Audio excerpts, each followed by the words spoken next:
After STS-114, it takes us almost another year to go back over all of these new safety procedures, make little changes to them which will allow us to do them on a regular basis in the future, and to be able to launch another shuttle mission.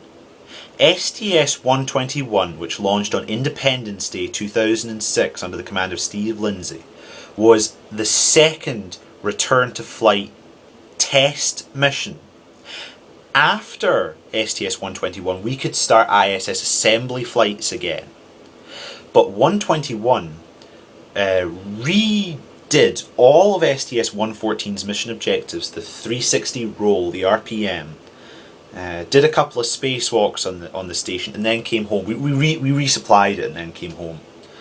A very, very simple shuttle mission that was just meant to test the theory. And after that, we had gotten these new safety procedures down and dusted, and we could expand and complete the ISS in the years from 2006 to 2009. They would see the largest, the fastest expansion of the ISS in its entire history. In that time period, those 3 years between 06 and 09, 5 space shuttle missions were devoted specifically to the completion of the integrated truss structure, this big spine that extends right through the International Space Station, that we would then fit all of the future modules onto it. So each time we expanded a little bit of the truss structure, the ISS would grow very quickly. And then we would add another bit and it would grow again. And we made use of that to give us some of the most incredible laboratories in the world, much less in space. On October 23rd, 2007, we launched STS-120. 120 carried the Harmony module, the US laboratory, which gave us the first ability to do long-term medical research, particularly in the area of cancer. This is the big world-changing thing that the International Space Station is doing, is cancer research.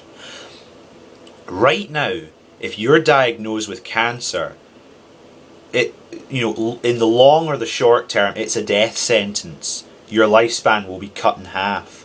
But thanks to the work of the people on the International Space Station, we are making cancer something that is not curable. I highly doubt cancer will ever be cured, but it's something that will be completely treatable. Something that you can survive a long, normal, healthy life with. Thanks to the work of these guys in the ISS, we have been pioneering brand new treatments for cancer, which right now are just starting to come into actual regular medical use. Another incredible thing about the Harmony module is, after we added it, the International Space Station was the largest free-flying spacecraft the world had ever seen. By the time we finished it, the ISS weighs over 1 million pounds, twice the size of Mir. STS-122, launching on February 7th, 2008, carries up the Columbus Laboratory, the European Space Agency's largest single contribution to the ISS. Again, another science laboratory. With Columbus added, the European Space Agency was able to start sending up its astronauts on a regular basis to carry out European research. So after that, we got a whole stack of European astronauts on the International Space Station, launching on both the shuttle and the Soyuz. JAXA, the Japanese Space Agency, want to start using the space station as well. They launch on STS-124, launching on May 31st, 2008.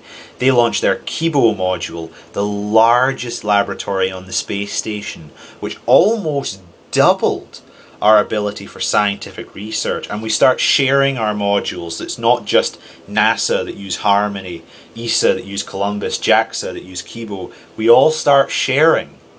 and are able to do world-class research on a scale that we have never seen before. A very, very special and moving mission was STS-118, which launched on August 7th, 2008 on Endeavour.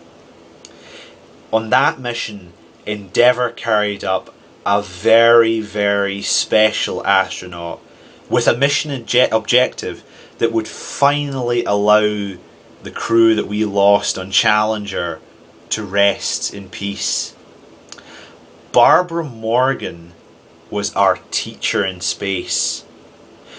She fulfilled the mission objective that Christa McAuliffe should have fulfilled had she gone into space on that day in 1986.